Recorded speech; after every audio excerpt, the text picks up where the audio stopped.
Now in this video, we are going to look at the specific guidances which has been provided in the IFRS 15 related with right to return the assets, warranties, forward and call options, put options, contract assets, non-refundable upfront fee, bill for hold, and customer loyalty programs. So let us look at them one by one. Now, the right of return, if the customer, if we think that the customer is not going to return, means the company need to have an estimate based on their previous experiences that the customer is going to is going to return or not. If yes, if no, not expected to be returned, then that portion or that amount will going to be recognized as a revenue, and the contract entries are contract asset to credit to revenue, and the receivable to contract asset. Contract asset because you normally have to when if you're not entitled to bill yet, then it will be considered as contracted asset. If you have already billed it, then it will go to receivable and credit the contract asset. When the if you think that the company there are certain customers or portion of customers that they are going to return the goods and services, then for that particular portion you're not supposed to recognize the revenue. In fact, you need to recognize the you need to make entry for right to recover the asset and refund liability. So you need to recognize the liability and right of recovering the asset. uh, Now this is if they come and do the return, then the entry will be reversed, otherwise the entry will not be reversed.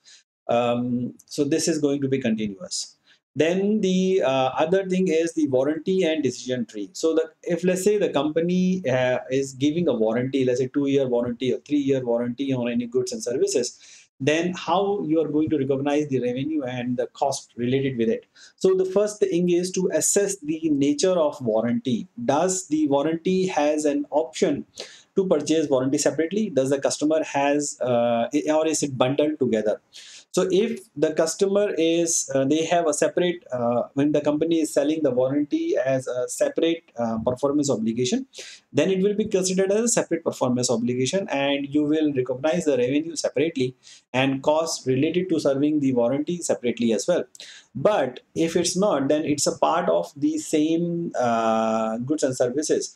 And then we need to look at if the company is providing the warranty service in addition to the service already provided.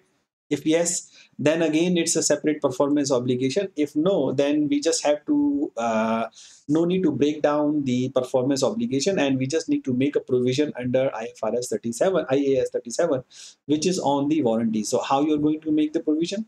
You are going to look at the past data of warranty, how much cost you have incurred over of the revenue in servicing the warranty claims. So that amount you need to set aside as a provision every year to serve the warranties.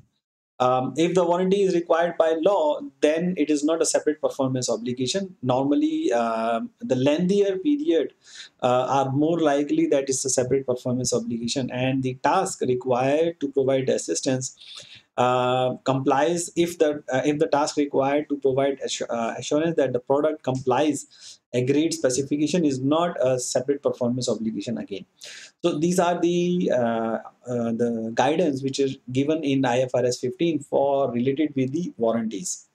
Now, the things related with the forward, return, or purchased call options is that when you are sending return, writing, or purchasing the call options, then the repurchase price less the original selling price.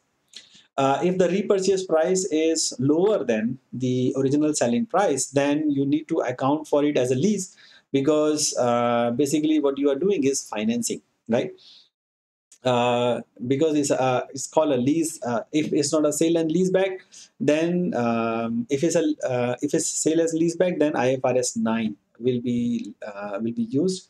But if the repurchase price is not less than the original sales price, then it will be account the contract as a financing arrangement.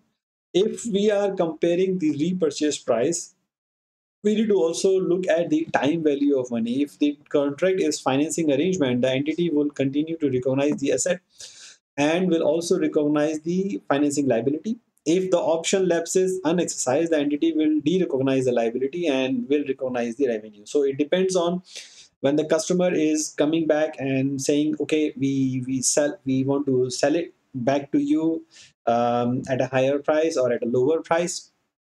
Then you need, I mean, normally you wouldn't buy for a higher price, right?